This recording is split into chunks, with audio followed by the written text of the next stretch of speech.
नमस्कार. सखी सह्याद्रीच्या आजच्या कार्यक्रमामध्ये तुम्हा सर्वांचं मनपूर्वक स्वागत करते. घटस्फोट हा जेव्हा आपण शब्द उच्चारतो तेव्हा त्या घटस्फोटामागे अनेक क्लेश असतात.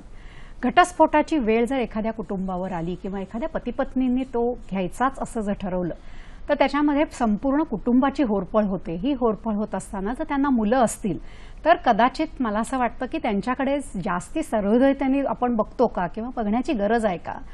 भांडणं ही आईवडिलांची असतात पण त्याच्या कुठल्याही प्रकारचा दुष्परिणाम मुलांवर होऊ नये ही सगळ्यांचीच इच्छा असते. आणि ह्या मुलांना केंद्रस्थानी धरून आपल्याला त्यांच्यासाठी काही करता येईल का. आईवडिलांनी त्यांचा दृष्टिकोन थोडासा बदलून आपण मुलांच्यासाठी एकत्र जरी नाही आलो तरी त्यांची वाढ, त्यांची मानसिक, शारीरिक आणि सर्व क्षमतेंवरती एक उत्तम नागरिक ते होतील, पण ह्या भांडणाचा परिणाम त्यांच्या आयुष्यावर होणार नाही ह्याच्याकडे जास्ती प्रगल्भतेने बघण्याची गरज आहे. आणि अशा काही कार्यक्रमांमधून आपल्याला एक प्रगल्भतेची सूची थोडीशी मिळते आणि काही सूचना पण मिळतात. त्या जर आपण जर पाळायचा प्रयत्न केला तर मुलांवर होणारे दुष्परिणाम नक्कीच कमी होतील. म्हणूनच आजचा आपला जो विषय आहे तो आहे घटस्फोटित पालकत्व. घटस्फोटित पालकत्व ह्या विषयावरती बोलायला आपण ज्या ॲडव्होकेटना बोलवलं आहे त्यांचं आपण स्वागत करूया. त्या आहेत ॲडव्होकेट प्रणाली सावंत. नमस्कार. नमस्कार. सखी सह्याद्रीच्या आजच्या कार्यक्रमात मी तुमचं मनापासून स्वागत करते. प्रणाली सावंत यांच्याबरोबर अगदी थोडक्यात सांगायचं झालं तर गेली 20 ते 21 वर्ष ते या क्षेत्रामध्ये आहेत आणि कंझ्युमर्स कोर्ट्स आणि फॅमिली कोर्ट याचा त्यांना उत्तम अनुभव आहे आणि त्यांचा अनुभवाचं बोल किंवा अनुभव आपण नक्कीच आज त्याचा उपयोग करून घेणार आहोत. तुमच्याही मनामध्ये ह्या विषयावरती अनेक प्रश्न असतील. अर्थातच तुमचे प्रश्न आणि ॲडव्होकेट प्रणाली सावंत यांची उत्तरं त्याच्यासाठी तुम्हाला लागणार आहेत आमचे दूरध्वनी क्रमांक. चटकन उतरवून घ्या. ते असे आहेत 022. अर्थातच मुंबईच्या बाहेरच्या प्रेक्षकांसाठी हा STD कोड आहे 24908050 आणि 24988050. प्रणाली, आपण जेव्हा आज घटस्फोटित पालकत्वावरती बोलतोय त्यावेळेला सगळ्यात प्रथम मनात अशी गोष्ट येते की जेव्हा घटस्फोट कायदेशीररित्या घ्यायचं असं जेव्हा पती पत्नी ठरवतात त्यावेळेला मुलांचा प्रश्न, मग एक मूल असेल, दोघं असतील, एक मुलगा एक मुलगी असेल, परमिटेशन कॉम्बिनेशनमध्ये जरी असलं तरी त्यांचा विचार किती पालक करतात. हो,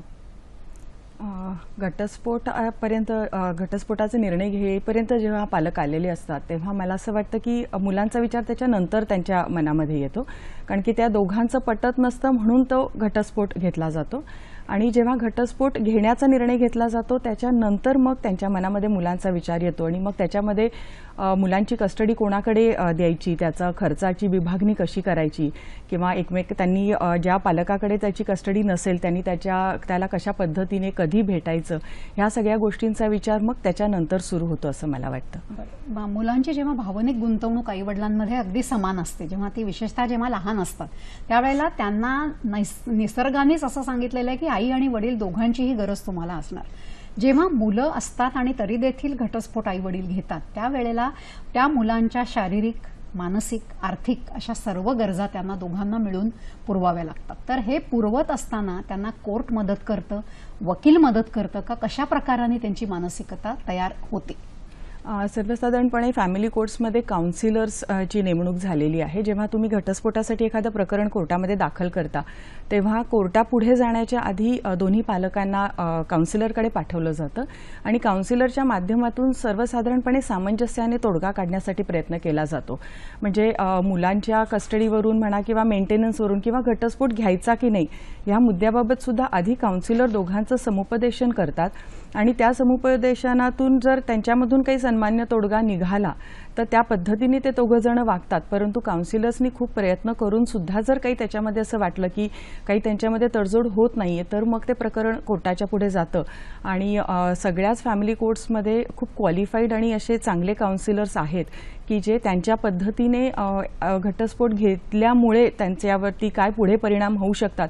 कसं होतं की जेव्हा आपण घटस्फोट घ्यायला जातो तेव्हा सगळ्या परिणामांची कल्पना कदाचित आपल्याला नसते, परंतु काउन्सिलर्सकडे गेल्यानंतर ते तुम्ही जर घटस्फोट घेतला तर काय, घेतला नाही तर काय, घटस्फोट घेतल्यानंतर त्याच्यावरती मुलांच्या संदर्भात त्या दृष्टीने काय परिणाम होतात याची सगळी जाणीव कल्पना काउन्सिलर्स त्यांना देतात आणि मग त्या सर्व जाणीव परिणामांची माहिती करून घेऊन त्याच्यानंतर मग तडजोड करायची किंवा नाही ह्या निर्णयापर्यंत ते जोडपं येतं आणि मग त्याच्याप्रमाणे एक तर त्याच्यात तडजोड होते किंवा नाहीतर मग ते प्रकरण कोर्टाच्या पुढे ठेवलं जातं. जेव्हा तुम्ही समुपदेशकाची भूमिका खूप महत्त्वाची असते असं म्हणतात, त्यावेळेला मुलांना समुपदेशन पण असतं का आणि मुलांचं समुपदेशन कशा प्रकाराने केलं जातं? फार चटकन किंवा सगळ्या रेग्युलरली रुटीन केसेसमध्ये मुलांना समुपदेशनासाठी कोर्टामध्ये आणलं जात नाही, कारण की शक्यतो त्या वातावरणापासून मुलांना लांब ठेवावं अशी भूमिका आहे, अशी एक संकेत पाळला जातो. परंतु काही प्रकरणामध्ये असं होतं की अगदीच विरुद्ध टोकाची भूमिका आई वडील घेऊन येतात आणि जेव्हा मग न्यायाधीशांना किंवा काउन्सिलर्सना कधीतरी असं वाटतं की नाही आपण मुलाशी बोलून त्या संदर्भामध्ये आपण एक निर्णय घ्यायला हवाय किंवा त्याची काय इच्छा आहे ते जाणून घ्यायला हवंय, तर अशा काही विशिष्ट प्रकरणांमध्येच फक्त मुलांना कोर्टामध्ये बोलवलं जातं. आम्ही सर्वसामान्यपणे जॉईंट कस्टडी हा शब्द खूप वेळेला ऐकतो, तर जॉईंट कस्टडी म्हणजे नेमकं काय? जॉईंट कस्टडी तसं बघायला गेलं तर ही जी कॉन्सेप्ट आहे किंवा ही संकल्पना आपल्या कायद्यामध्ये नाहीये, म्हणजे ही एक काही केसेसमधून अनुभवांमधून एक इव्हॉल्व झालेली ही कल्पना आहे. लॉ कमिशन ज्याचे चेअरमन आपले जस्टिस अजित शहा आहेत, त्यांनी पण आता ह्या त्यांच्या कमिशनच्या त्या रिपोर्टमध्ये सुद्धा ही संकल्पना मांडलेली आहे. जॉईंट कस्टडीमध्ये असं असतं की पूर्वी असं असायचं की घटस्फोट झाल्यानंतर मूल आईच्या ताब्यात असायचं आणि मग त्याचा खर्च प्रपोर्शनेट असू दे किंवा संपूर्णतः एकटा जर आई कमवती नसेल तर संपूर्ण खर्च वडिलांना करावा लागायचा. तर अशा परिस्थितीमध्ये आईकडे कस्टडी आणि वडिलांनी त्याच्या फक्त संगोपनाची जबाबदारी अशा पद्धतीची ती विभागणी केली जायची. परंतु जॉईंट कस्टडीमध्ये आता असं आहे की मुलाचा फिजिकल ताबासुद्धा, म्हणजे मुलाचं वास्तव्यापासून सगळं त्यांनी अर्धा वेळ करायचं. म्हणजे समजा 6 महिने किंवा ज्याप्रमाणे कोर्टाला योग्य वाटेल त्याप्रमाणे 6 महिने ते मूल आईकडे राहील, 6 महिने ते मूल वडिलांकडे राहील आणि अशा पद्धतीचं हे जॉईंट कस्टडीचं संकल्पना आहे. आणि तशा पद्धतीचं मला असं वाटतं की आत्ताच आपल्या मे 2015मध्ये बँड्रा फॅमिली कोर्टच्या एका प्रकरणामध्ये न्यायालयाने तशा पद्धतीचा एक निर्णय सुद्धा दिलेला आहे. फक्त ह्याच्या संदर्भात मला एकच असं वाटतं की आता ही नवीन रुजू झालेली किंवा पुढे आलेली एक कल्पना आहे. ही कल्पना सरसकटपणे सगळ्या प्रकरणांमध्ये राबवता येणार नाही असं मला स्वतःला वाटतं, कारण की कसं होतं की समजा ह्या अशा प्रकारच्या जॉईंट कस्टडीमध्ये मुलांच्या शाळेचा प्रश्न येईल. समजा आई आणि वडील हे जर खूप वेगळ्या लांबच्या अंतरावरती राहत असतील तर मग जॉईंट कस्टडी दिल्यानंतर 6 महिने ते मूल आईकडे असताना त्याला लांबून शाळेतून यावं लागतंय किंवा त्याचे तिथले मित्र जे आहेत ते 6 महिन्यांसाठी इकडचे कुठले तरी एका ठिकाणचे त्याचे मित्र 6 महिन्यांसाठी त्याच्यापासून लांब जाणार आहेत. त्याचं रुटीन डिस्टर्ब होण्याची शक्यता आहे.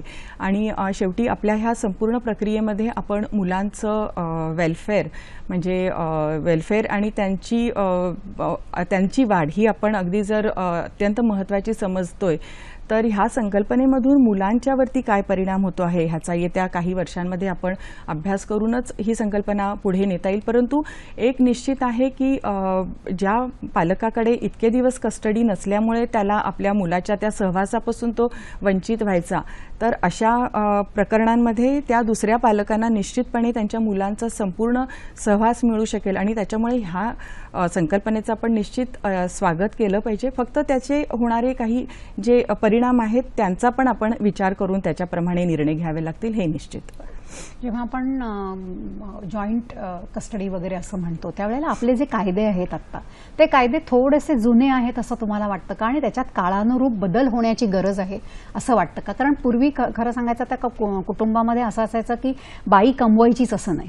आज जवळपास 90% बायका ह्या आर्थिकदृष्ट्या स्वतंत्र असतात. तर ह्या दृष्टीने कायद्यात काळानुरूप बदल झाले का आणि झाले नसतील तर ते कुठे होण्याची गरज आहे असं तुम्हाला वाटतं? आपले कुटुंब ही व्यवस्था किंवा ही लग्न ही जी संस्था आहे हीच खूप प्राचीन आहे आणि शेवटी हा जो कायदा त्याच्याशी निगडीत जो आहे तो सुद्धा त्याच्यामुळे थोडासा तो त्या संकल्पनेशीच निगडित आहे.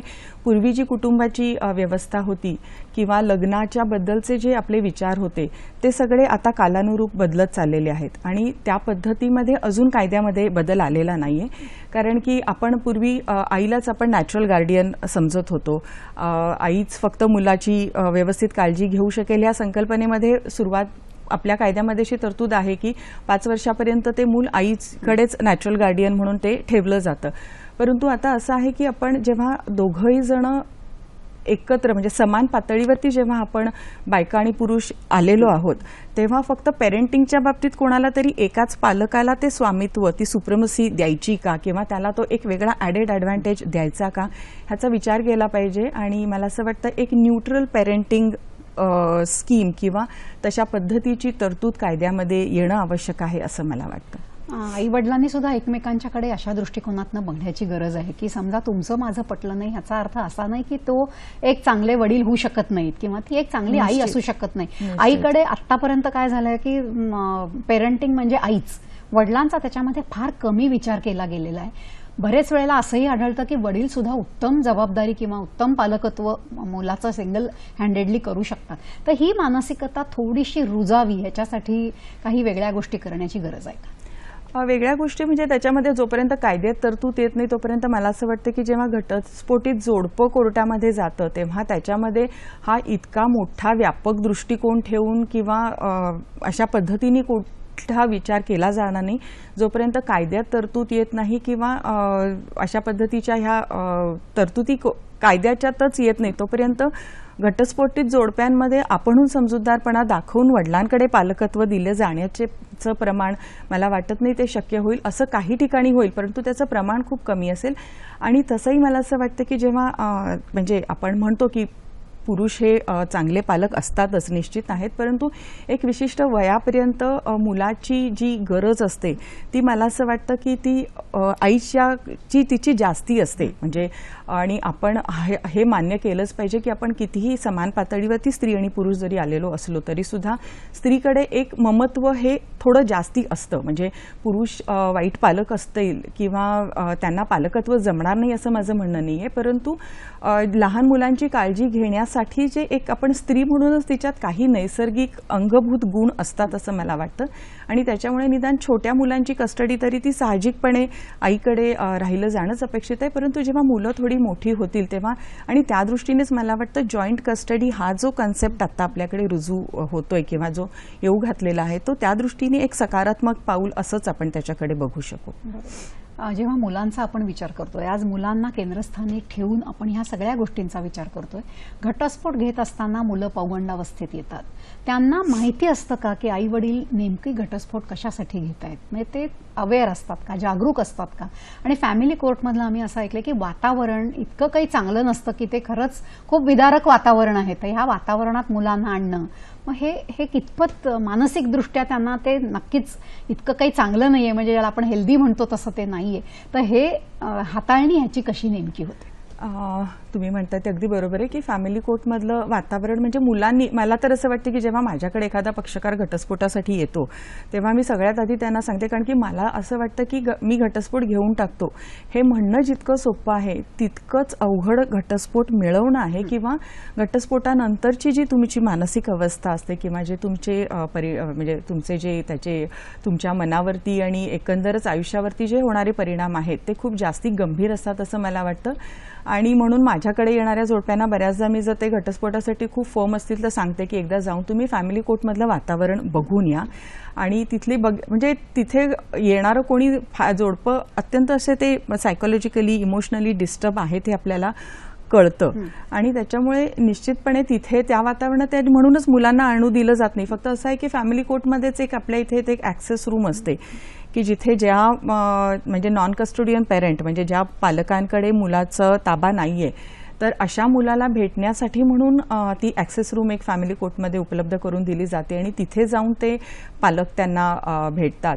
तर त्या ॲक्सेस रूममधलं वातावरण किंवा तिथलं दृश्यसुद्धा खूप विदारक असतं असं मला वाटतं. कारण की 8-9 पेरेंट्स तिथे बसलेले असतात, नॉन कस्टोडियन पेरेंट, आई असेल किंवा वडील असेल, आणि त्यांची ती सगळी छोटी छोटी मुलं, आणि ती इतक्या सगळ्या त्या समूहामध्ये आपण बसायचं आणि आपल्या मुलाशी आपण संवाद साधायचा, त्याच्याशी एक नातं प्रस्थापित करायचं, ही खूप अवघड गोष्ट आहे असं मला वाटतं.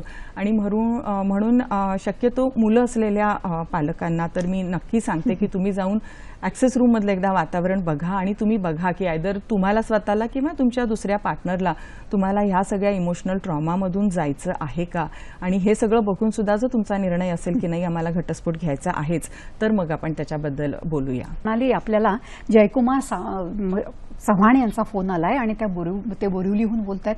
बघूया त्यांना काय म्हणायचंय. हॅलो. हा बोला. दोघेही नवरा बायको सर्व्हिस करतात आहे, पण मुलगी 10वीला गेली आहे आणि मुलगा 6वीत गेलाय.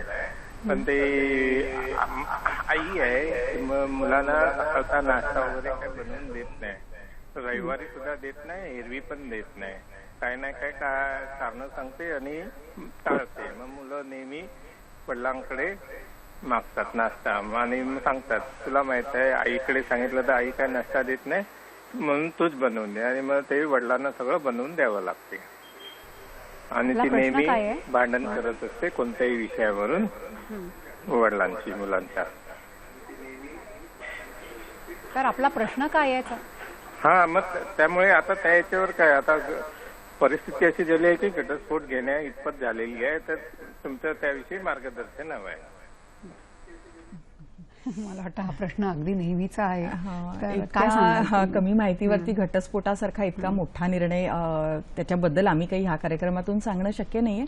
परंतु मला असं वाटतं की तुम्ही सांगितलं की मुलगा म्हणजे 10वीमध्ये कोणीतरी आणि 6वीमध्ये कोणीतरी, अशी 2 मुलं आहेत त्याच्यामुळे, आणि तुम्ही कोणीतरी सिनियर त्यांच्या घरातले दिसते आहात. तर मला असं वाटतं की 2 मुलं झाल्यानंतर आणि ह्या वयाला आल्यानंतर आता घटस्फोट घ्यायचा आहे असा निर्णय घेण्यापेक्षा मला असं वाटतं ह्याच्यातून काही त्यांच्यामध्ये तडजोड निघू शकते का, किंवा आई जर असं वागत असेल तर त्याचं कारण काय आहे. आणि मुळात मला असं वाटतं की वडिलांनी नाश्ता करून दिला ही गोष्ट जास्ती खटकतीये की आई काही कारणांमुळे भांडतीये म्हणून काही ही गोष्ट खटकती, हा मुद्दा महत्त्वाचा आहे. कारण की पूर्वीच्या जी पिढी आहे त्यांना वडिलांनी स्वयंपाकखोलीमध्ये मुलांसाठी काही करून देणं ही त्यांना थोडीशी कमीपणाची गोष्ट वाटते, कारण की त्यांना ती आईची मूलतः जबाबदारी आहे असं वाटतं.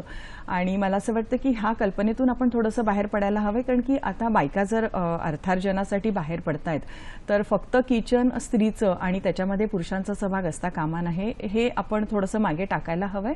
आणि भांडणं जर होत असतील तर त्या भांडणाचं मूळ आपण शोधायला हवंय.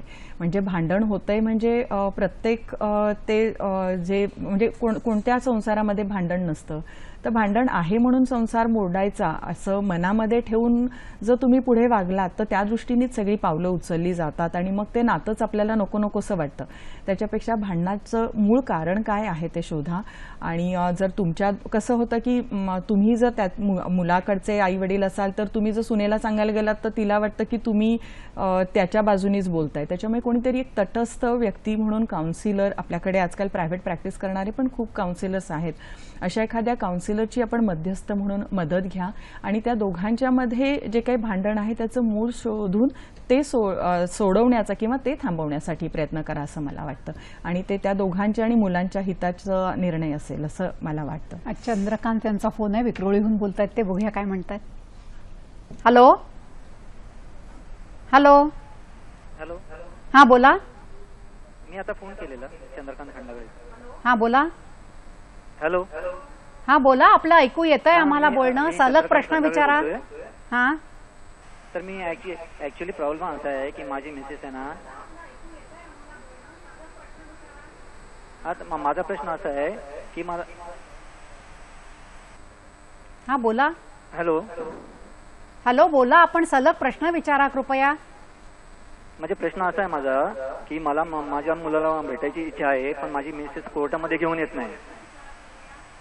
माझा प्रश्न असा आहे की मी कोर्टामध्ये माझ्या मिसेसला खावटी भरायला जातो दर महिन्याला, ठीक आहे. तर मी माझ्या मुलाला भेटायची इच्छा आहे पण माझी मिसेस कधी त्याची भेट घालून देत नाही.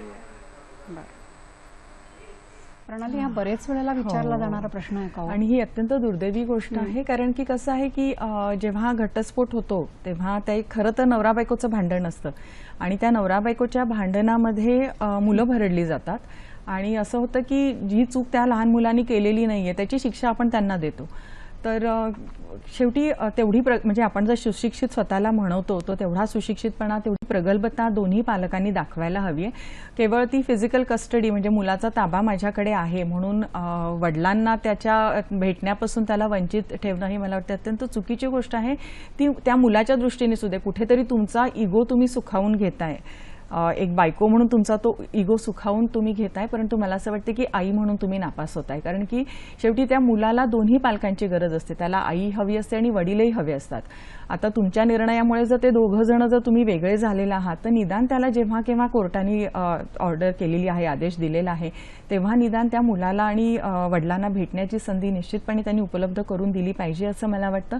आणि म्हणूनच मग आता हे जॉईंट कस्टडीसारखा संकल्पना पुढे येऊ घातली असं मला वाटतं. जेव्हा जॉईंट कस्टडी किंवा आपण आज मुलांना केंद्रस्थानी ठेवून आई वडिलांना खूप चांगल्या प्रकाराने सहिष्णुतेने त्यांच्याशी वागता येतं, तर ह्याच्यामध्ये जसं आता 2 लोकांनी सांगितलं की ती अमकं करत नाही तमकं करत नाही, ह्याच्यामध्ये सुद्धा ना दोषारोप खूप केले जातात आणि दोषारोप करू नयेत, ते शक्यतोवर टाळावेत असं तुम्ही म्हणाल का? किंवा बरेच वेळेला ना मुलांच्या मार्फत काही निरोप पोचवले जातात, म्हणजे त्या मुलांना अकारण त्याच्यात गुंतवलं जातं, तर हे तरी आपल्याला थांबवता येईल का?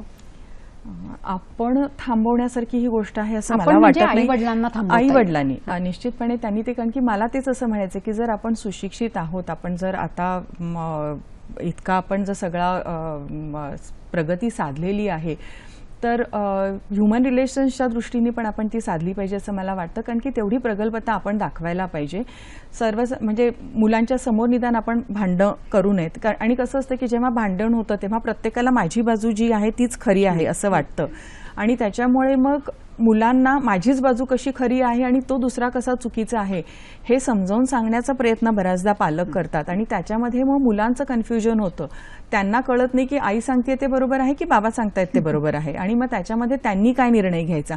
तर मला असं वाटतं की तुमचं भांडण त्यांच्यापर्यंत जर पोहोचलंच नाही तर त्या बालमनावरती किंवा त्यांच्या त्या मुलांच्या मनावरती किंवा त्यांच्या मानसिकतेवरती पण त्याचा असा निगेटिव्ह किंवा प्रतिकूल परिणाम होणार नाही आणि तुमचं भांडण, तुमचं मोठ्यांमधलं भांडण तुम्ही आपापसात सोडवा आणि त्याच्यामध्ये मुलांना कुठेही तुम्ही टूल म्हणून किंवा एखादं हत्यार म्हणून वापरू नये आणि तेवढी प्रगल्भता आपण दाखवायला हवी ह्या काळामध्ये तरी असं मला वाटतं. बरोबर आहे. रोहित जाधव आपल्याशी बोलतात, बघूया त्यांना काय विचारायचं.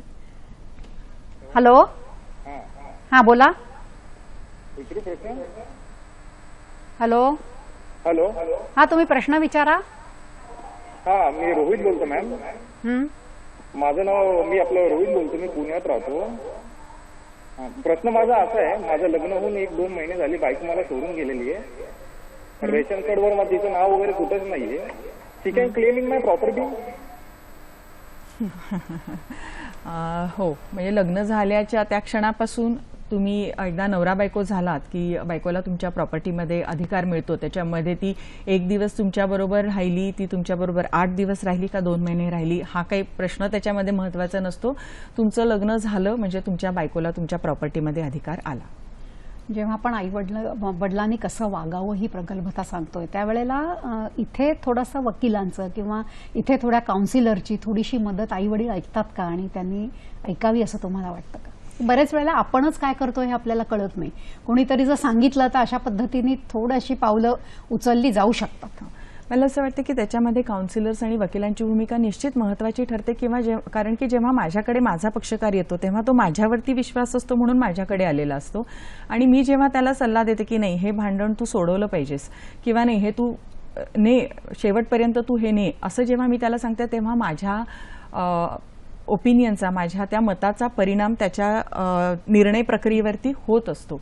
आणि त्याच्यामुळे ज्या काही नाती अशी असतात की ज्याच्यामध्ये आपल्याला स्वतःला सुद्धा दिसत असतं की नाही हे तुटणंच योग्य आहे किंवा ह्याच्यामध्ये जोडणं शक्य नाही आहे, तर अशा नात्यांमध्ये ठीक आहे. परंतु जिथे थोडासा जरी आशेचा किरण असेल की हे नातं वाचवता येण्यासारखं आहे तर अशा परिस्थितीमध्ये काउन्सिलर्सचं तर कामच ते आहे, म्हणजे फॅमिली कोर्टमधले जे काउन्सिलर्स आहेत त्यांची भूमिका महत्त्वाची त्याच्यासाठीच आहे की शक्यतो ते संसार वाचवण्यासाठीच सगळा प्रयत्न करतात. आणि समजा अगदी त्यांनी खूप समुपदेशन करून सुद्धा एखादं लग्न वाचतच नाही असं जर त्यांच्या लक्षात आलं तर निदान मग त्याच्यामध्ये ते फार भांडण न होता वेगळं होता येतंय का याच्यासाठी ते प्रयत्न करतात. आणि त्याच्यामुळे काउन्सिलर्सची भूमिका तर सामंजस्याची आहेच, परंतु मला असं वाटतं की वकिलांनी सुद्धा ही भूमिका ठेवून फॅमिली कोर्टमध्ये जी प्रॅक्टिस आहे त्याच्यामध्ये थोडासा एक वेगळा भावनिक दृष्टिकोन किंवा एक मानवतावादी दृष्टिकोन ठेवून मला असं वाटतं की त्यांनी आपल्या पक्षकारांना सुद्धा जिथे शक्य आहे तिथे ते नातं वाचवण्यासाठी त्यांना योग्य मार्गदर्शन करायला हवं असं मला वाटतं. कल्पना आपल्याशी बोलू इच्छित आहेत आणि त्या रत्नागिरीहून बोलत आहेत. बघूया काय म्हणायचं. हॅलो. हॅलो. हा बोला. हा सावंत मॅडम नमस्कार. नमस्कार, बोला. माझा प्रश्न असा आहे की घटस्फोट ही खरं खूप दुर्दैवी गोष्ट आहे आणि यावेळेला मुलांची जी विभागणी होते किंवा मुलांचा निर्णय होतो त्याच्यामध्ये मुलांच्या मताला किती महत्व असतं आणि किती वयानंतर ते ठरवतात? खूप चांगला प्रश्न विचारलात मॅडम आपण. त्याच्यामध्ये असं आहे की कायद्यात जी तरतूद आहे त्याच्याप्रमाणे 5 वर्षापर्यंत मुलाचा ताबा हा आईकडे राहतो, कारण की आईला नैसर्गिक पालक समजलं जातं, नॅचरल गार्डियन समजलं जातं. आणि 5 वर्षापर्यंत तो मुलगा असो किंवा मुलगी तिचा ताबा आईकडे राहतो. आणि त्याच्यानंतर म्हणजे साधारण 9व्या वर्षानंतर मग मुलांचा विचार घेऊन समजा वडिलांनी ॲप्लिकेशन केलं की मला मुलांचा ताबा हवाय तर त्याचा विचार केला जातो आणि मग त्याच्यानंतर मुलांचं मत पण विचारात घेऊन त्याच्याप्रमाणे कोर्ट आपला निर्णय देतं किंवा त्याच्याबद्दल आपलं मत बनवतं.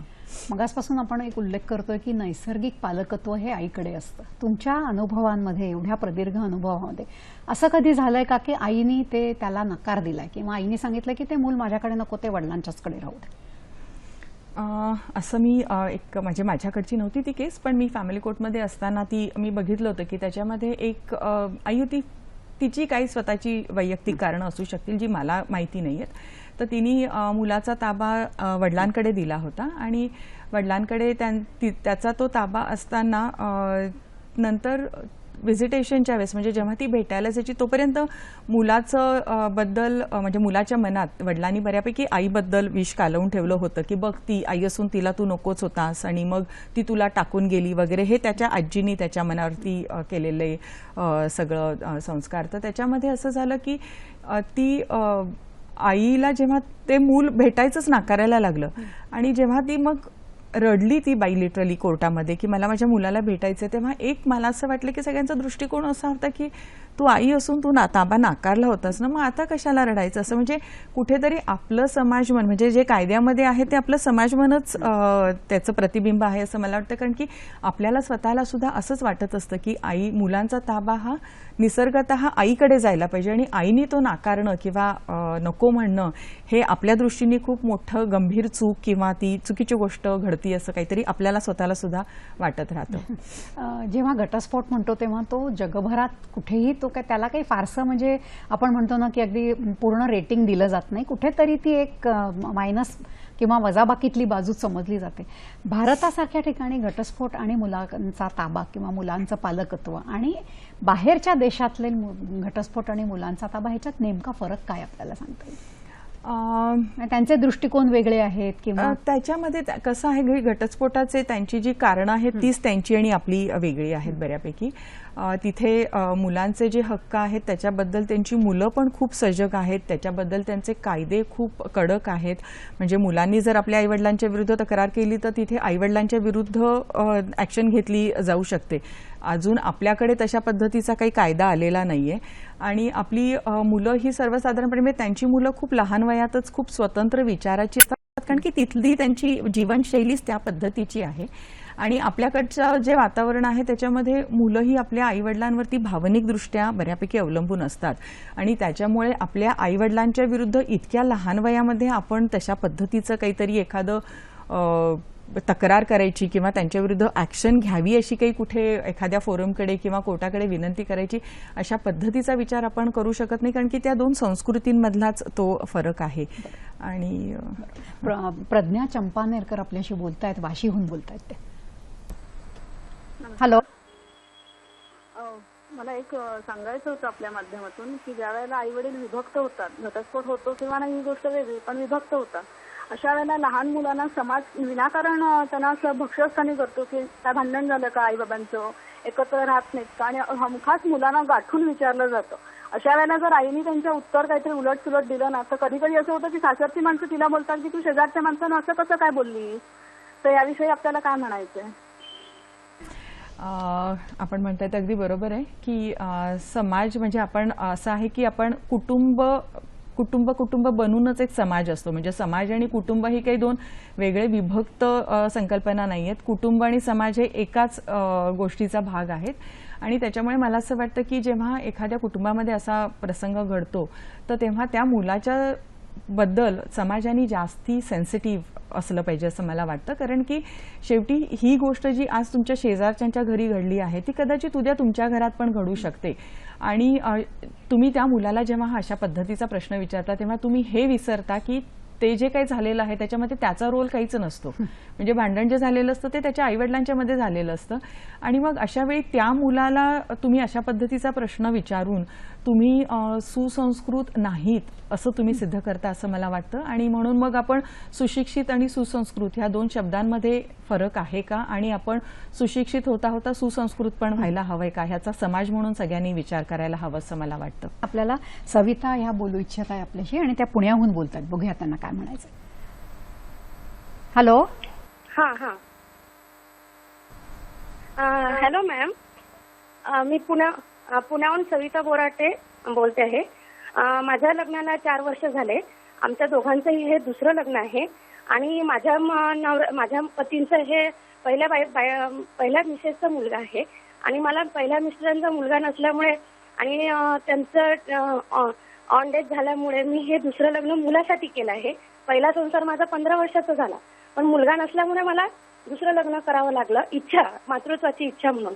आणि तो 1.5 वर्षाचा असतानाच मी म्हणजे त्याला ऍक्सेप्ट केलं, मुलासाठी लग्न केलं आम्ही दोघांनी. पण आज तो 6 वर्षाचा झाला आहे.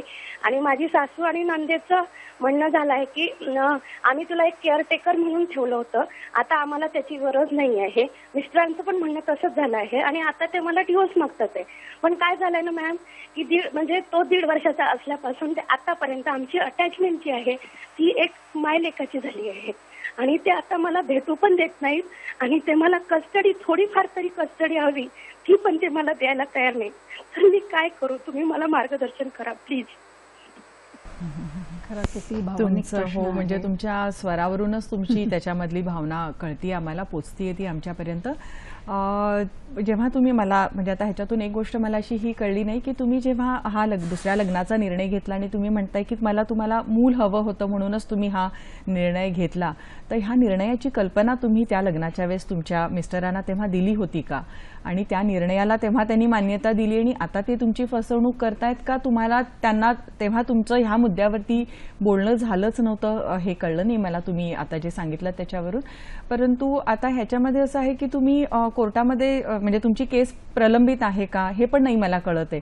आणि त्याच्यामुळे नेमकं तुम्हाला ह्या प्रश्नावरती काय सांगायचं हे लक्षात येत नाहीये. कारण की तुम्ही एकत्र राहताय का, त्यांनी तुम्हाला घराच्या बाहेर काढलंय का, ह्या अशा इतक्या विविध गोष्टी आता ते प्रश्न माझ्या मनामध्ये येत आहेत की ते तुम्हाला भेटू देत नाहीयेत, तर मग तुम्हाला त्यांनी घराच्या बाहेर काढलंय, तुमचं काही प्रकरण प्रलंबित आहे हे काही कळत नाहीये. कारण की जर त्यांनी तुम्हाला घराच्या बाहेर काढलं असेल तर तुम्ही त्यांच्या विरुद्ध डोमेस्टिक व्हायलन्सच्या अंतर्गत तक्रार दाखल करू शकता. तुम्ही जर घरी म्हणजे कमवत नसाल, तुम्ही जर जॉब करत नसाल तर त्याच्यासाठी तुम्ही त्यांच्याकडून मेंटेनन्स मागू शकता. आणि त्याच पद्धतीने तुम्ही त्या मुलाच्या भेटण्यासाठी व्हिजिटेशन राईट्स किंवा कस्टडीसाठी सुद्धा अर्ज करू शकता. त्याच्यामुळे आता तुम्ही सांगितलेल्या त्रोटक माहितीचं म्हणजे जे काही मला कळलं त्याच्या आधारावरती मला असं वाटतं मी एवढंच आता तुम्हाला सांगू शकेन. जेव्हा आपण मुलांची कस्टडी असं म्हणतो त्यावेळेला मुलांचं वय एखाद्या वेळेला की तुला आईवडिलांच्याकडे राहायचंय का हे कायद्यांनी निश्चित केलेलं असं कुठलं वय आहे आणि त्या वयाला ती मुलं खरंच सांगू शकतात का?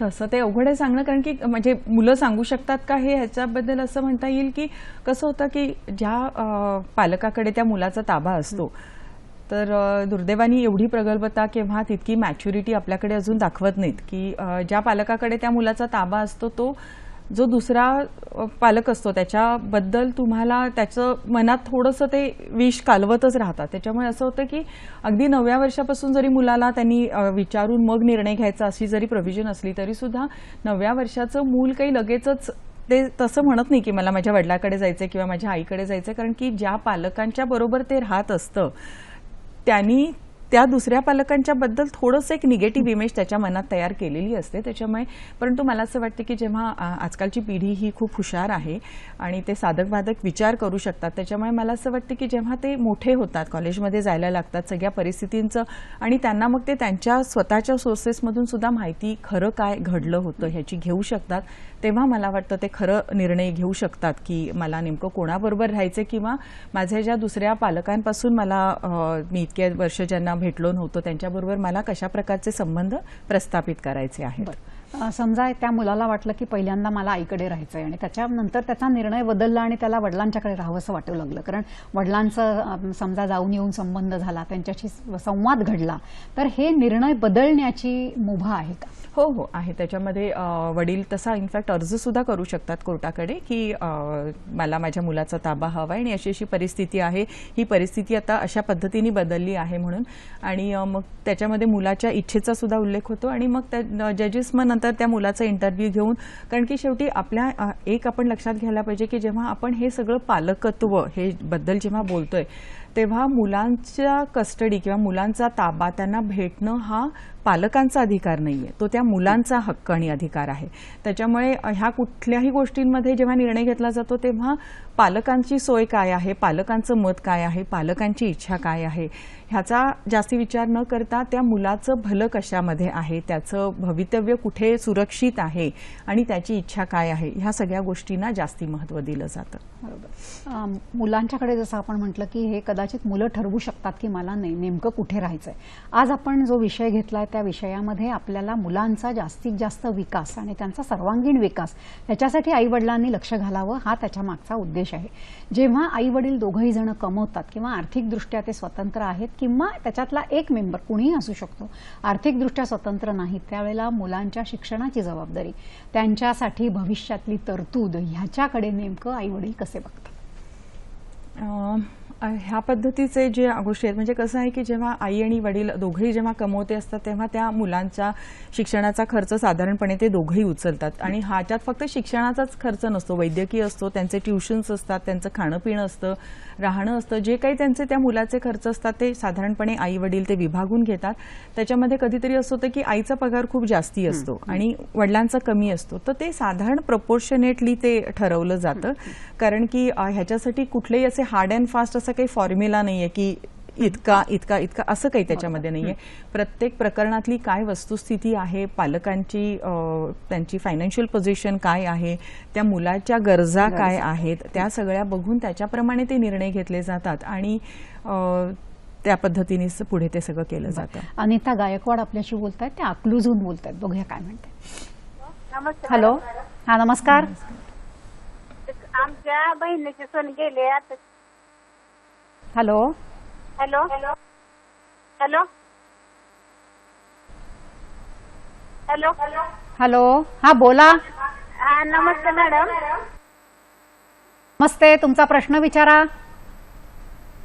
आमच्या बहिणीची सून 4 महिन्याचं लेकरू घेऊन गेली, बाळ घेऊन गेली. ती आता नांदायला नाही, काय घरात भांडणं नाही, ते काय नाही, ती म्हणते आता नांदा यायचं 2 वर्ष झालं, म्हणते नांदा यायचं, पण आता ती काय म्हणते प्रतिष्ठित माणसं आणल्याशिवाय आम्ही काय येणार नाही नांदायला.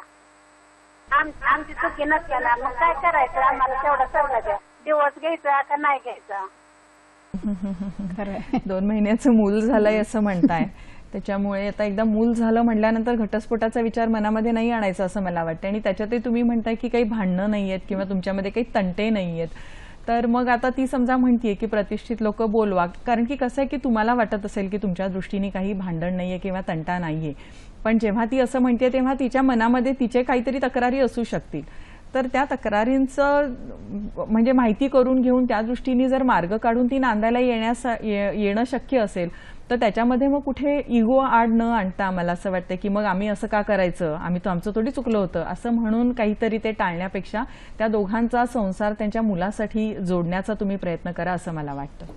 आई वडील दोघंही, आता आपण हा मुद्दा म्हणत होतो की दोघंही जण कमवती असती तर त्यांनी आई वडिलांच्या म्हणजे मुलांच्या पूर्णपणाने शैक्षणिक भार उचलून त्यांच्या गरजांच्याकडे लक्ष देणं आवश्यक आहे. याच्यामध्ये जेव्हा मुलांना सुट्ट्या लागतात त्यावेळेला सुट्ट्यांचं असं काही टाइम टेबल शेड्युलिंग असं काही ठरलेलं असतं का? सर्वसाधारणपणे हायकोर्टचे जे गाईडलाईन्स याच्या संदर्भात आहेत ते असं आहे की सुट्ट्या ज्या आहेत त्या मुलांनी निम्म्या आईकडे निम्म्या वडिलांकडे, नंतर त्यांचे जे सण असतात ते अर्धा दिवस आई अर्धा दिवस वडील, किंवा समजा त्या मुलाचा वाढदिवस असेल तर अर्धा दिवस त्यांनी वडिलांबरोबर तो घालवावा, अर्धा दिवस आईबरोबर घालवावा. आईचा जर वाढदिवस असेल तर त्या मुलांनी आईकडे जावं, वडिलांचा जेव्हा वाढदिवस असेल तेव्हा त्यांनी वडिलांबरोबर यावं. अशा पद्धतीची ती विभागणी आहे. अर्थात मग आता त्याच्यात परत सुट्ट्या 30 दिवसाच्या आहेत तर पहिले 15 दिवस तुझ्याकडे किंवा नंतरचे 15 दिवस माझ्याकडे ह्याच्यावरून सुद्धा भांडणारे पालक आहेत, परंतु सर्वसाधारणपणे ही अशा पद्धतीने वाटणी केली जाते. बरेच वेळेला असं होतं की जेव्हा वडिलांच्याकडे किंवा आईकडे एकाकडे त्याचा ताबा असतो आणि सुट्ट्या लागलेल्या असतात त्यावेळेला बरेच वेळेला एकमेकांना माहिती नसताना सुद्धा मुलांना तिसऱ्याच ठिकाणी नेलं जातं. असं काही घडतं का? आणि असं जर घडत असेल तर त्यांची एकमेकांना हे मूल कुठे आपण घेऊन जातोय हे सांगण्याची नैतिक जबाबदारी आहे का? ते असं काही नाहीये. नाही, ती जबाबदारी तर ती आहे. शेवटी कशी आहे, नैतिक जबाबदारी आपण मानण्यावरती असते ती. आणि असं बऱ्याचदा केलं जातं. म्हणजे अशा काही केसेस आहेत की ज्याच्यामध्ये परदेशामध्ये सुद्धा त्यांनी मुलांना नेलेलं आहे. आपल्या हे आईला किंवा जे कोणी नॉन कस्टडियन पेरेंट आहे त्याला न सांगता मुलांना परदेशामध्ये पण घेऊन जाण्यासाठी ते करतात. मग त्याच्यामध्ये परत त्या नॉन कस्टडियन पेरेंटला कोर्टापुढे येणं, तो अर्ज करणं आणि हे सगळे प्रकार करावे लागतात. आणि त्याच्यामुळे मला असं वाटतं की आपण जे मगासपासून सारखी प्रगल्भता सुसंस्कृतपणा हे जे म्हणतो आहे, तर मला असं वाटतं ती ह्या सगळ्या गोष्टींमध्येच ती तुम्हाला सिद्ध करावी लागते. आणि त्या अशा पद्धतीने दुसऱ्याला तुम्ही जर इन्फॉर्म करून नेलं तर मला वाटत नाही काही अडचण उद्भवणे म्हणजे तशी गरज पडेल म्हणून. घटस्फोट जेव्हा म्युच्युअल अंडरस्टँडिंगनी होतो त्या म्युच्युअल अंडरस्टँडिंगमध्ये ही प्रगल्भता जास्त दिसते का? म्युच्युअल अंडरस्टँड म्हणजे जेव्हा 13B म्हणजे जेव्हा आपण कन्सेंट पेटिशन दाखल करतो म्युच्युअल कन्सेंटचं, तेव्हा ती प्रगल्भता असते म्हणूनच तिथपर्यंत ते आलेले असतात असं मला वाटतं. आणि त्याच्यामुळे ते घटस्फोटाचं जे त्या पद्धतीने जे पेटिशन दाखल केलं जातं ते त्या मानाने कमी त्रासाचं असतं असं मला वाटतं. कारण की त्याच्यामध्ये मुळात आधी तुम्हाला एकमेकांच्या विरुद्ध तुमचे आरोप काय आहेत ते सांगणं बंधनकारक राहत नाही. तुमचं म्हणजे आपण असं म्हणतो ना की आपली धुणी चव्हाट्यावरती का धुवायची, तर ते तसं काही करायची गरज पडत नाही. तुमचे जे काही आहे ते तुमच्या बरोबर राहतं आणि एक सन्मानाने तुम्ही म्हणजे असं वेगळं होऊ शकता त्याच्यामध्ये. आणि पुष्कळ वैयक्तिक राहू शकतं, ते खूप वैयक्तिक राहू शकतं. आणि सगळे जे निर्णय आहेत ते सामोपचाराने येतात, त्याच्यामुळे कटुता कमी निर्माण होते मनामध्ये. कारण की असं आहे की शेवटी मी पेटिशन डिव्होर्सचं दाखल केलं तर मी तुमच्या विरुद्ध 4 आरोप करणार, त्याच्यातल्या 4 आरोपांना उत्तर देताना तुम्ही अजून 4 माझ्या विरुद्ध आरोप करता. त्याच्यामध्ये त्या प्रोसेसमध्ये एकमेकांच्या बद्दल मन कलुषित होत जातात आणि त्या कलुषित मनामध्ये इतकी निगेटिव्हिटी स्वतःच्यामध्येच तयार होते की मला असं वाटतं की अशा पद्धतीची निगेटिव्हिटी असताना कोणी आपण आपल्या करिअरमध्ये सुद्धा कॉन्सन्ट्रेट करणं किंवा इतर आयुष्यामध्ये फार आनंदी किंवा सुखी राहणं सुद्धा फार शक्य होत नाही. आणि त्याच्यामुळे जेव्हा एकदा एका निर्णयाला म्हणजे माझं तसं म्हणणं आहे की जोपर्यंत तुम्ही घटस्फोट हा शक्यतो घेऊ नये, म्हणजे अगदी जेव्हा अशक्य असेल किंवा अगदी घेण्याशिवाय पर्याय नसेल तेव्हा, पण समजा घटस्फोट घेण्याची जर वेळ आली तर तो शक्यतो असा ह्या इतका ग्रेसफुली किंवा कन्सेंटनी घेणं हे दोघांच्यासाठी योग्य असतं. आपल्याला योगराज म्हणून विचारतायत, ते अमरावतीहून बोलतायत, बघूया काय म्हणतात. हॅलो हॅलो, हा बोला. हा मॅम, हॅलो. हा बोला, विचारा, प्रश्न विचारा आपला. हा मॅम, माझा भाऊ आहे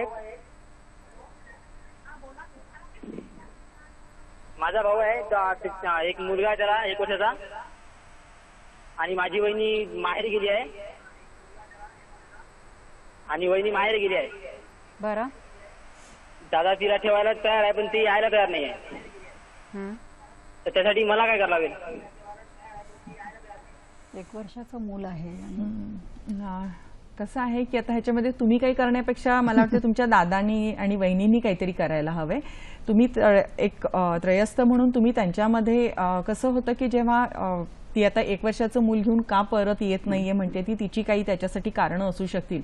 ती कारणं आम्हाला माहिती नाही आहेत, परंतु मग तुम्ही तुमच्या वहिनी आणि भावाच्या मध्ये एक समुपदेशकाची भूमिका निभावू शकाल. वहिनींशी भेटून त्यांच्या नेमक्या काय अडचणी आहेत, त्या तिथे काय यायचं नाही ते म्हणतायत ते तुम्ही विचारून घ्या. त्याच्यातल्या ज्या तुम्हाला योग्य वाटतील त्याच्या अनुषंगे तुम्ही तुमच्या भावाशी बोला.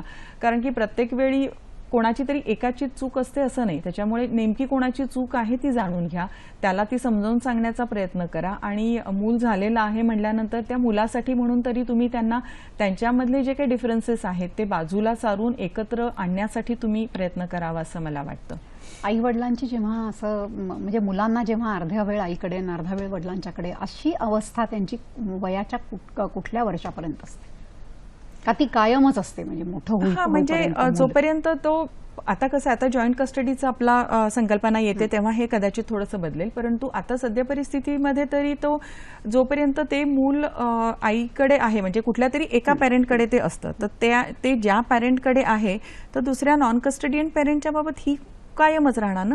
आता समजा तो मुलगाच मेजर झाला तर त्याच्यानंतर मग तो त्याचा निर्णय राहतो, ते त्याचं आयुष्य होतं आणि मग तो ठरवतो की कुठे राहायचं. समजा तोच स्वतंत्र राहिला तर मग काही प्रश्नच येत नाही. कदाचित तो आईकडे राहणार नाही, वडिलांकडे राहणार नाही, तो स्वतः स्वतंत्र राहील.